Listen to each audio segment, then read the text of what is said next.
Be seated in the presence of the Lord. When I'm doing this, I remember when I was growing up in the Philippines, in Manila, in Sampaloc, where I grew up. So the vendors, you remember the vendors? The people that sell peanuts and things like that. They have their carts that they push. You know, it's always portable. But anyway, the one I'm pushing is high tech. So I'm not going to be doing a sermon, but right before I go on, I'd like to welcome again all our friends online and then all our friends in the auditorium. Thanks for coming. We had a very nice service with the Argyle Church on the other side of the wall. So it's very good. And on the 23rd, they're gonna use this whole room for their BBS. So on the 23rd, we're gonna be on the other side. We're gonna get promoted. It's nice. It's a nice place on the other side. So, but we need help to bring some of the tables on the hallway where we're gonna bring our food. They already have a table set up on one side of the auditorium. But yeah, so that will be on the 23rd. 2 more Sundays. Next Sunday will be Father's Day. So let me get my notes here.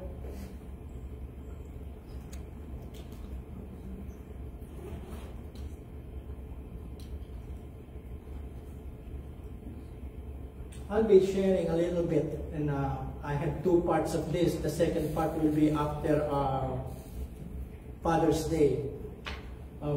True conversion, because there is a lot of deception among so many people of God, so many churches, that their conversion, they think they are Christian, they are believers, when actually they are not. They are not. And this book, the Bible, gives us clear teachings about the many doctrines of the Christian faith. True conversion, because some people sometimes when you hear the word conversion, you say, oh, I will be converted from being a Catholic to Protestant. Then I'll be Catholic I'll be converted from being a Baptist to a Pentecostal, or I'll be converted from one religion to another. That's not the word conversion means when the Bible speaks about conversion. Okay, it's not affiliation from one organization, from one religion, from one belief to another. So that's why people, at the moment that you say, we do Bible study, and then right up they're going to say, oh, we already have our church, we already are a part of that thing. So because they think conversion or being a Christian is being a part of an organization, not necessarily, but you have to belong to a group of believers if you are a believer. In Tagalog, this is what it means. Okay? Tunay na pagbabagong loob. And then again, I said last night, and when we had a very good Bible study last night at Ray Bonnie's place, and I discussed to you about the parable of the sower. Conversion is not the changes that a person goes through or went through, like I don't smoke anymore, I don't take drugs anymore, I don't lie to my spouse anymore, I don't hang out with those kind of people who loves profanity anymore, I don't do that and I don't this. That may be a part of conversion, but that is not the conversion that the Bible is telling us as a whole. Okay, because there are a lot of people, it's sad to say, is better than us as far as bad habits are concerned. Okay?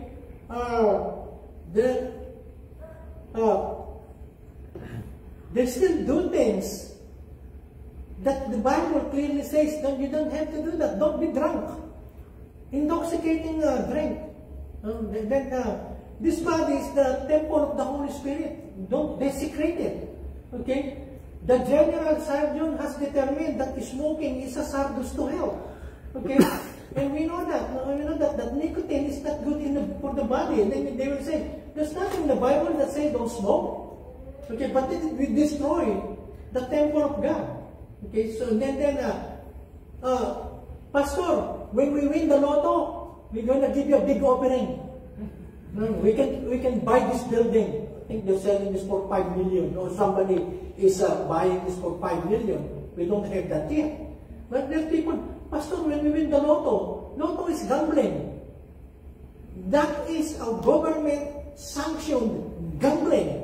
And we Christians, we don't live by chance. We live by faith. Okay? We live by faith. So if God wants you to be rich, then God has a lot of means or ways to do that. But then again, if you're a Christian, you don't resort to those things to find your blessing. Okay? So, pagbabagong loob, it's start from the inside out. And from the inside out. And I will teach you a little bit about the doctrine of conversion. Sometimes it's called transformation. Ang aral patungkol sa pagbabagong loob o yung tinatawag na the reborn or born again experience. And this is the doctrine. You know, like the word doctrine.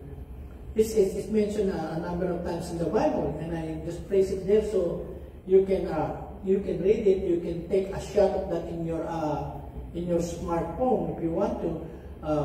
You don't need to include me in the picture. A Christian doctrine, look at this, is what the entire Bible from Genesis to Revelation, okay, has to say on one particular subject. Therefore, we speak of such things as the doctrine of Christ, the doctrine of God, the doctrine of the church. Now, this refers to what Christians believe about the subjects based upon the teaching of the Bible. Okay, and there is ways of interpreting this Bible. You don't just pick one verse or two verses, and from those two verses, you formulate a doctrine or a statement of faith. Okay, like, and Jesus Christ is left on the back of the boat. No, and that's just one passage in the Bible. And you read that? There was one time that he went with the disciples. They're going to go across the Sea of Galilee, and for some reason there was a storm. Okay, and it's filling the boat with water, and then getting scared. And then the Bible tells us, and Jesus Christ was sleeping at the back of the boat. From that, okay, they formulated a doctrine that Jesus Christ is just a human being. Because in the book of Isaiah, it says God never sleeps. So if Jesus Christ is asleep on the rear end of the boat, then He is not God. See? But then that's just one passage.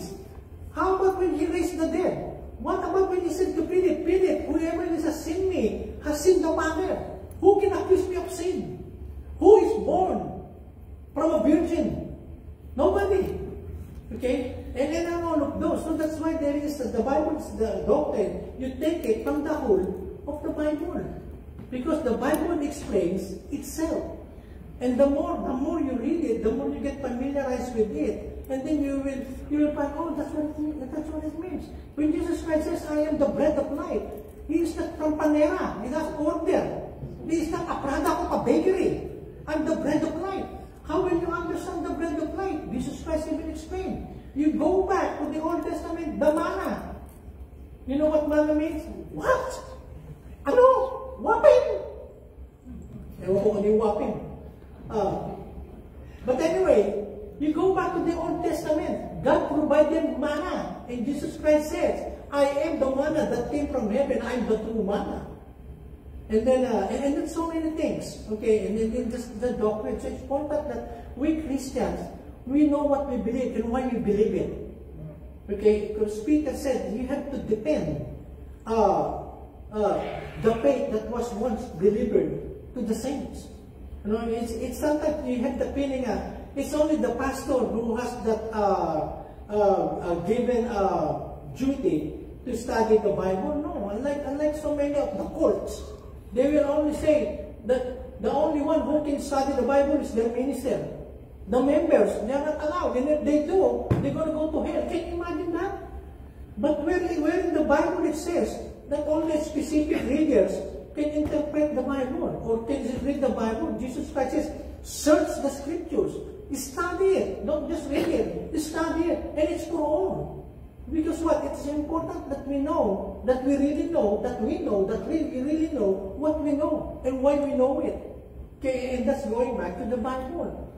Okay, so, and this is an encouragement for all of us. Look at this. One of the things that the Bible affirms is that when a person is saved, when a person comes into, look at this, and this is conversion in a short definition. One of the things that the Bible affirms, pinatutuhanan,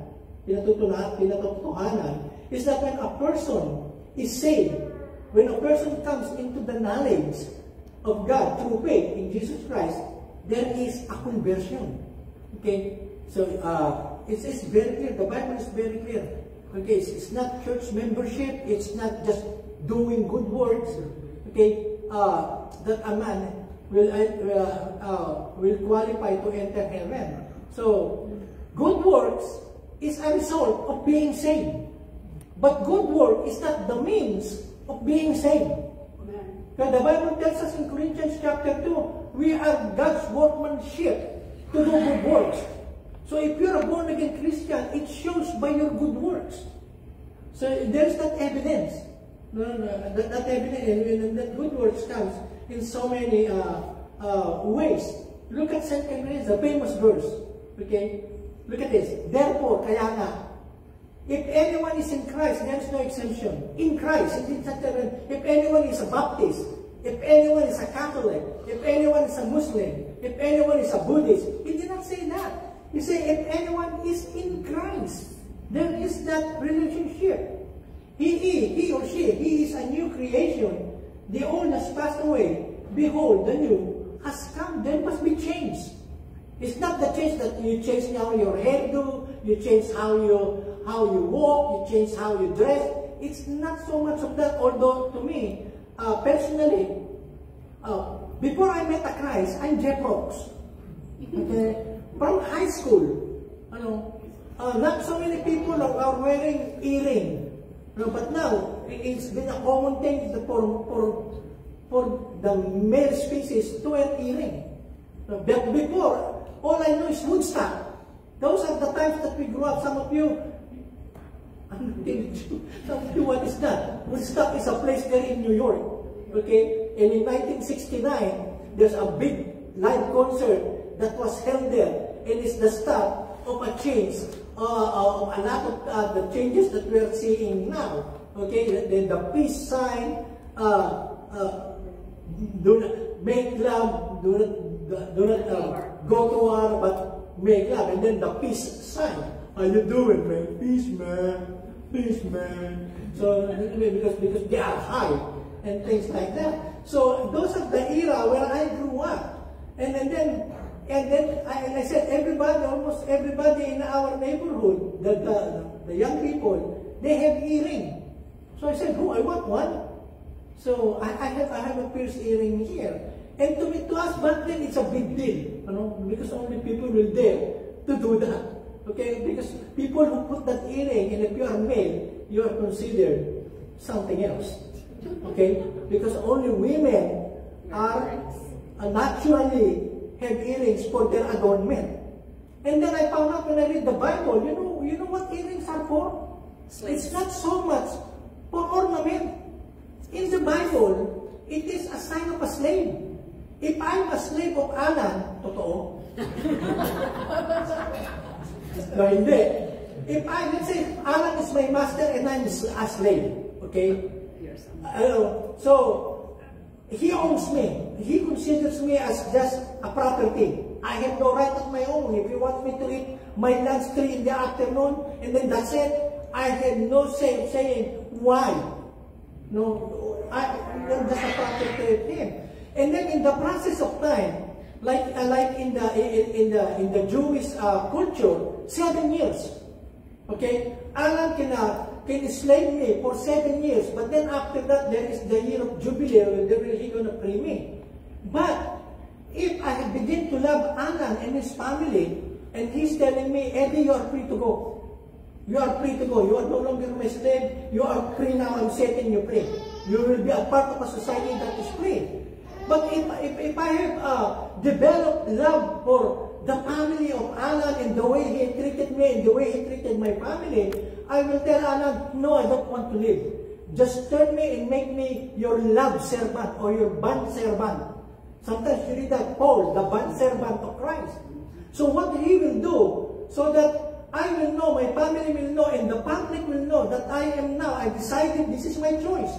Okay, he is setting me free, but I said, no, I want to live the rest of my life under you, under you. So what he will do, he will go to the door of his house, he will get a nail, okay, or a sharp object, and he will put this on the door, and then he will pierce a hole and put an healing on my hole, signifying that now and forever until I die, I am his property.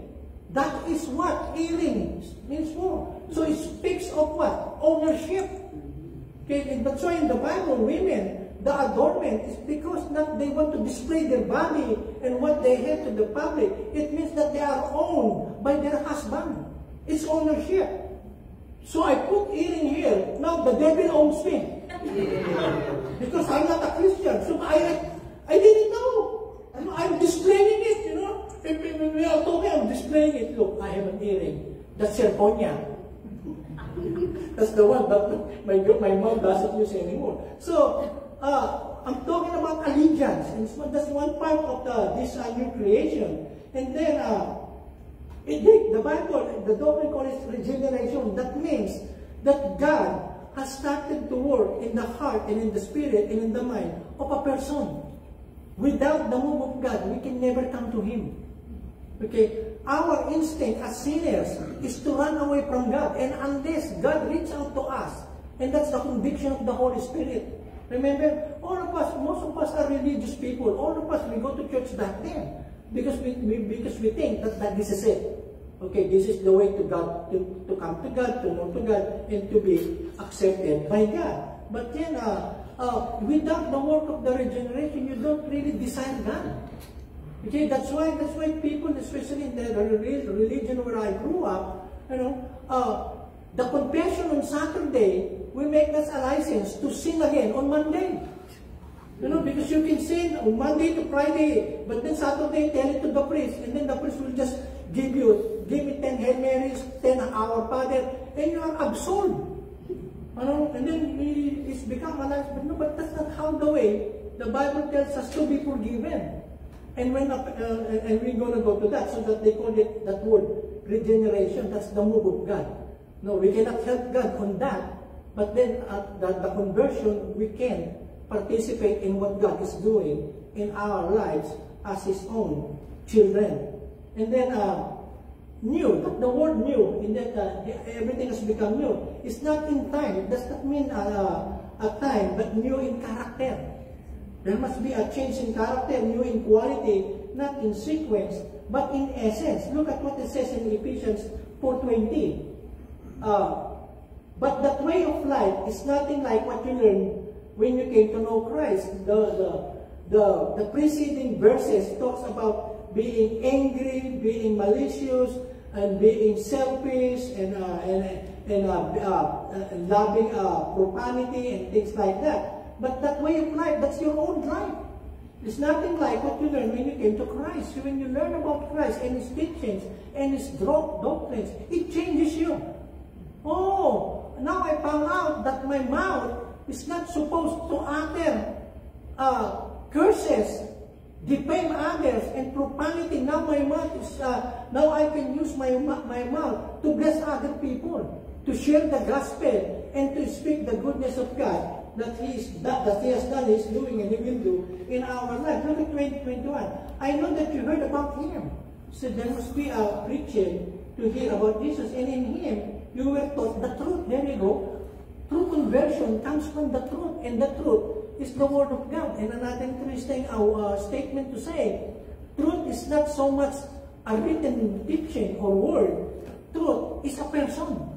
I am the way, the truth, and the life. I am. Jesus Christ says, pertaining to himself. The truth and the life. So it's the truth. Okay? So, and you shall know the truth, and the truth what? Shall set you free. The truth is what? In Jesus. And then going to Ephesians 4:22, talking about their experience of the rebirth, yung pagkapanganak na muli. You were taught to live your old self, your old way of living, your old character, your old attitude, your old way of worshiping God. Okay, in fact, it's just the God that you're worshiping. This means that you must stop living the evil way you lived before.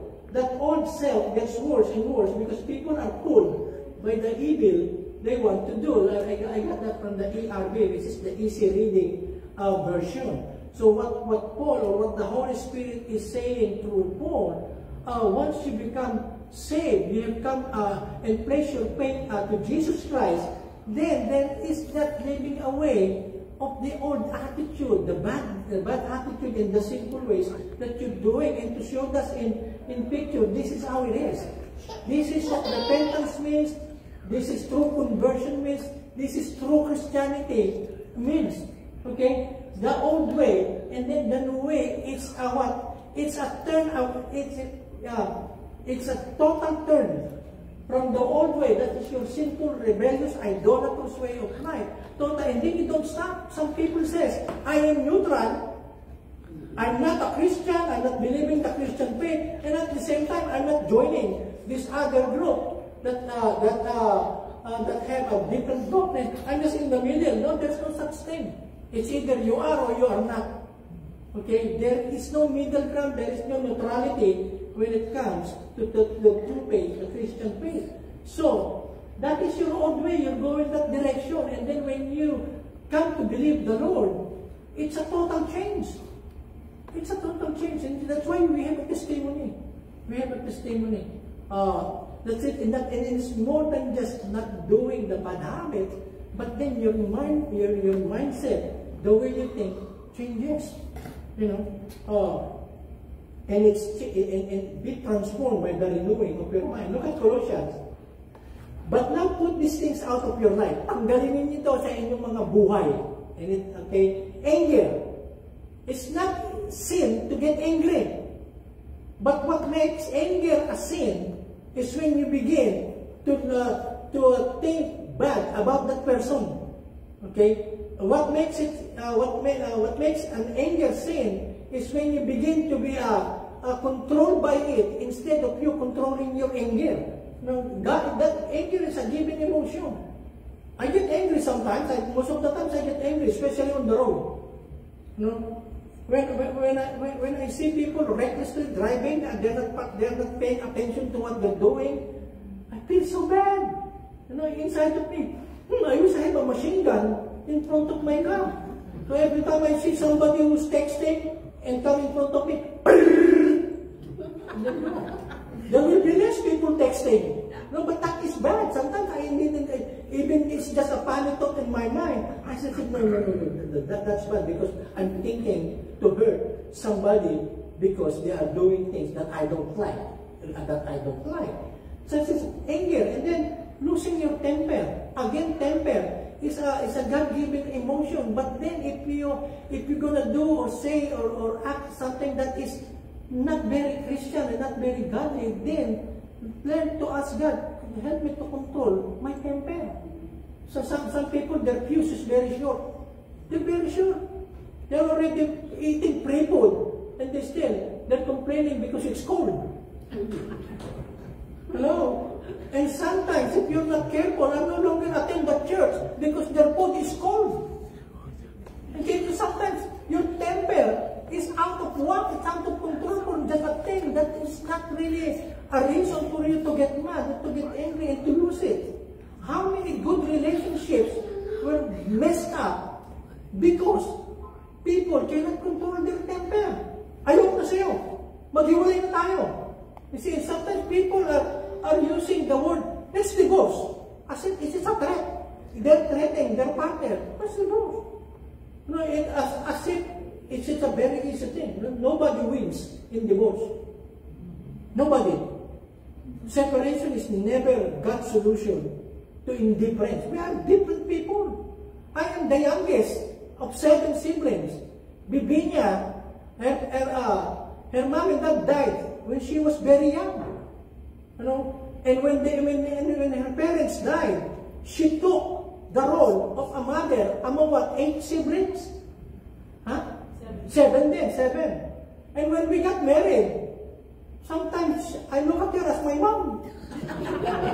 And sometimes when I open the refrigerator, what are you getting there? Make sure you place the milk right out on the top shelf, not on the middle, because I don't want to, to look for it every time I open the refrigerator. Say, okay, mom, okay.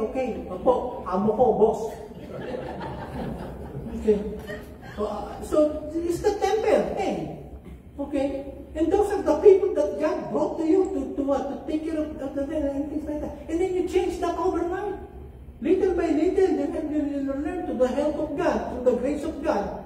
I can do all things. The part of that all things, even my temper, even my anger, even my disposition, even my demeanor, God can change that to benefit other people, especially the one that is within my family. And then it says, doing or saying things to hurt others.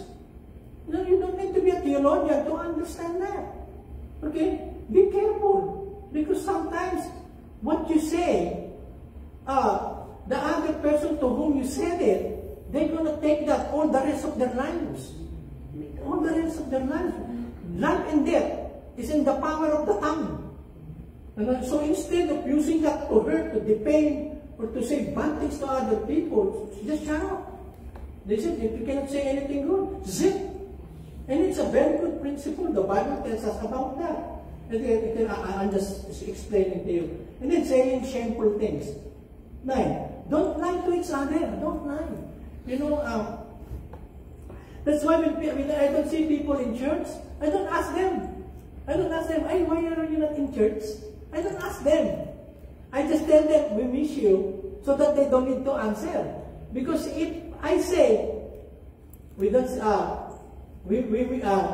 are you not in church? They're going to say a lot of things to, and most of them are not true. It's the same thing with husband and wife relationship. I'm always afraid when my wife is asking me questions. Like when I tell her I'm going to Walmart, and it took me an hour and a half, and then she's gonna call me. Where are you? And sometimes from Walmart, I went to Starbucks. From Starbucks, I went to Home Depot. From Home Depot, I went to the car wash. And from the car wash, I went to somewhere else to get sometimes my food. Hello? So they are eating healthy food in the house. I'll go to Popeyes. And when she said, where are you? I said, why are you asking? In my thought, why are you asking? I'm gonna lie. I am in the drive-thru. I am the second car in the drive-thru. I'm not gonna tell her I'm in Popeyes because it's gonna be a long argument. Don't you know how much carbohydrates is in the chicken? Don't you know how bad it is for your heart? Don't you know that mashed potato is not so good because it has a lot of carbs? I don't want to explain all of those. So that's why when she asked me, where are you? I'm going home. I'm going home.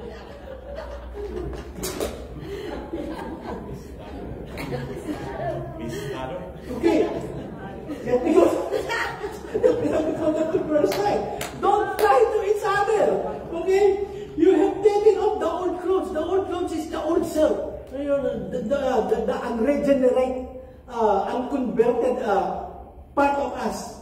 The person you once were, the person you once were, and the bad things you did then. So there is that a change of heart. And then, in verse 10, now you are wearing a new life. The life that God has given us, that's why you are born again. A life that is new every day. So there is the change. You are growing in your understanding of the one, that's Jesus Christ, who made you. You are becoming more and more like Him. No, you are not imitating the pastor or somebody else, but your model in your life is Jesus Christ. Okay? It is Jesus Christ Himself. And look at in Acts 15:3. So being sent on their way, look at it. This is the word that they use the word conversion. So being sent on their way by the church, they passed through both Phoenicia and Samaria, describing in detail the conversion of the Gentiles.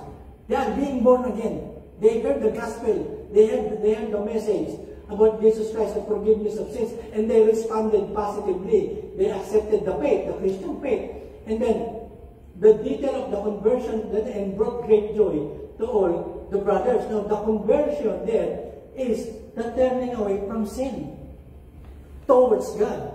You turn away from the bad things. You don't need to stay neutral, but you have to face and pursue God. Like what I told you last night, the seed that fell on the wayside were eaten by the birds. It did not go through the heart. It did not penetrate the heart because it was on a hard surface, on a hard ground. There was no effect. Okay? But so there was no conversion, although they heard the message. But conversion is turning from sin toward God, like this. And then in Matthew, look at Matthew 13:15. For these people's heart has grown dull, tumigas na. Okay, they were hardened.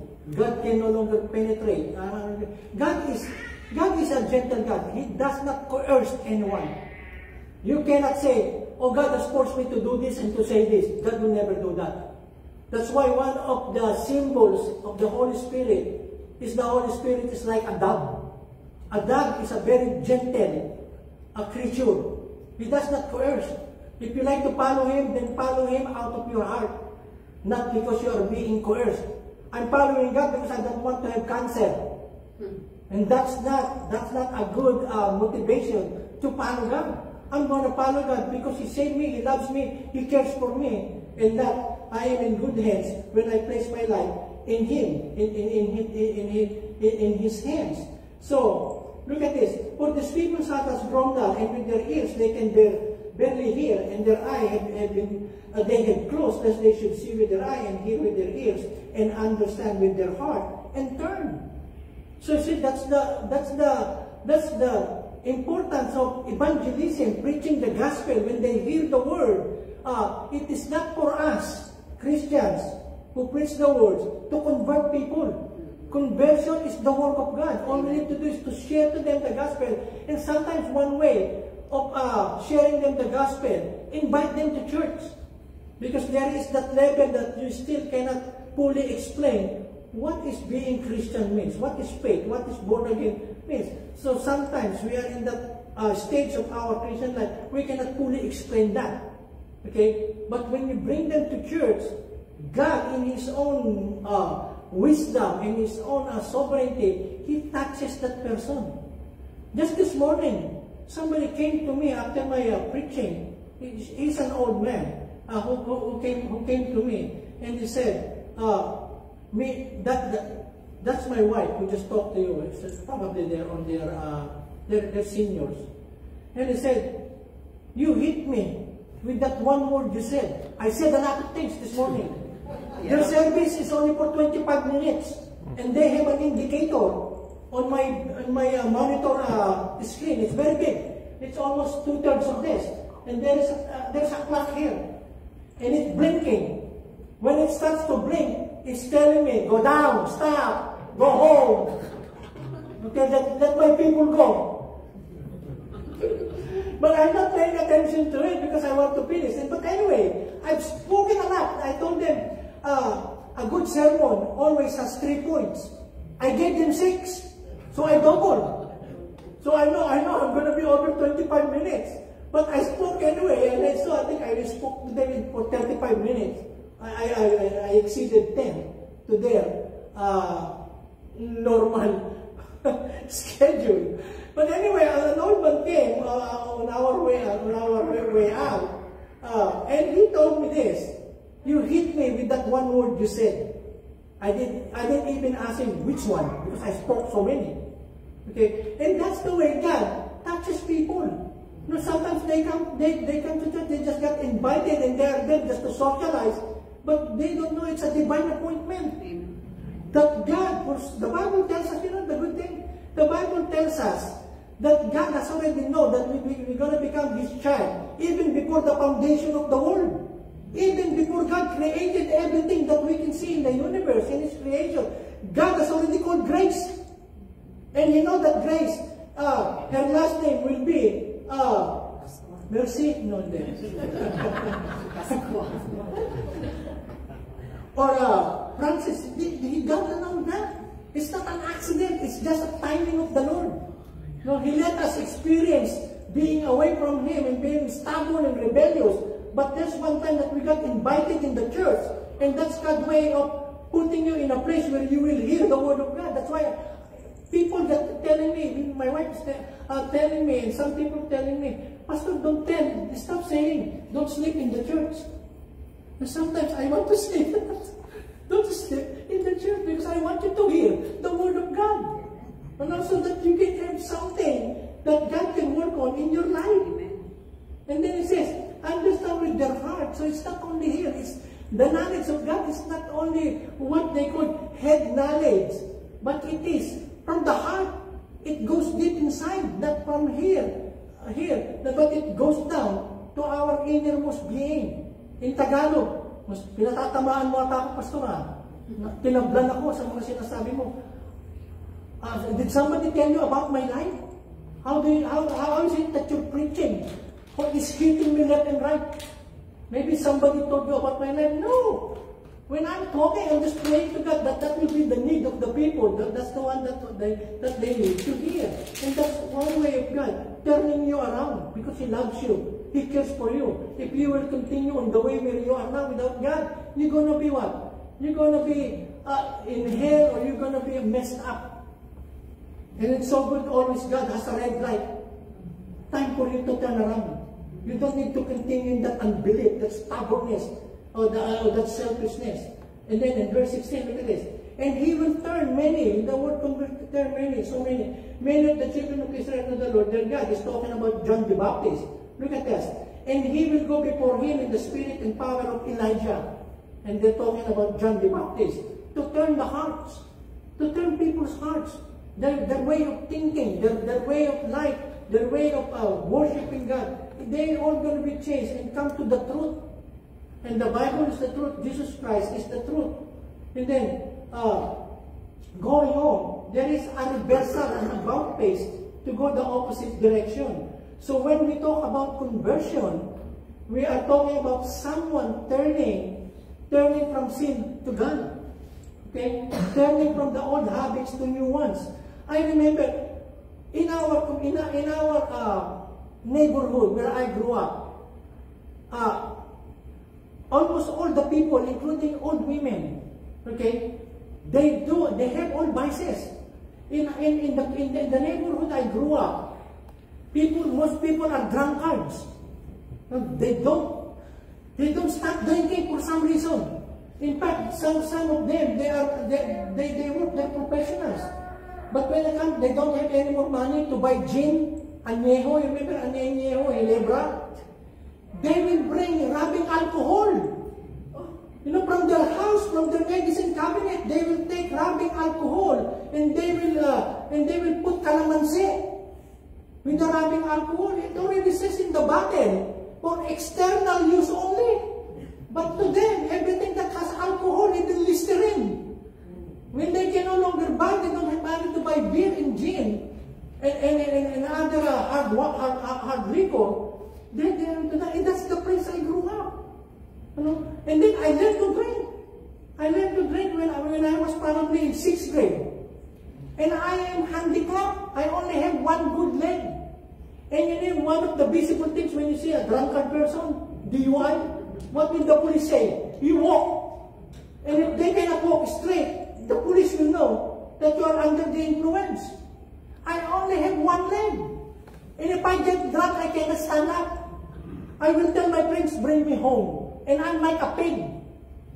So one will carry me and hold me on my 2 legs, and the other one on my hand. And then my mom will be standing out the door and says, what did you do to my son? No, he's drunk. And there was one time, I'm so drunk, you know what happens when you're really drunk? Can you imagine you're eating a lot of these green mangoes, pulutan, and then you're eating raw sardines? When you put them together in the tummy and start to digest that, you're going to throw out. And when you throw out, that's the most gross thing that you will ever smell and taste and come out of your mouth. And one night I was so drunk. I was brought by my friends, and then somebody took me up on the second floor. And back then we are so poor. Okay, we are like egg roll when we are sleeping. Okay? Just on the floor with this mat. Okay, we are like egg rolls. No, when you wrap yourself with the blanket. I slept with my mom, and on the other side is my sister. So three of us in a small space, and my mom is beside me. And I was so drunk, I want to throw out. And I cannot stand up. And I let it go. I let it go. And you know, some people, they die. When they, what's that? Whatever that inspiration is. Okay? And I throw out. And it all fell. It's like a fountain. You know, the mango was green when I first ate it. Now it's yellow. The sardines was raw, but now when I try, it's all messed. It's all mixed up with raw onions and all of those things. And it all went into the face of my mom. And you know, if it is not yours, if it's already gross, it's so bad. But then if it is not yours, and you know what my mom said? He slapped me in the face twice. You cannot walk, you cannot even stand up to throw out. Don't do it anymore. I did it again the next day. And the next day. And the next day. And you know the commode?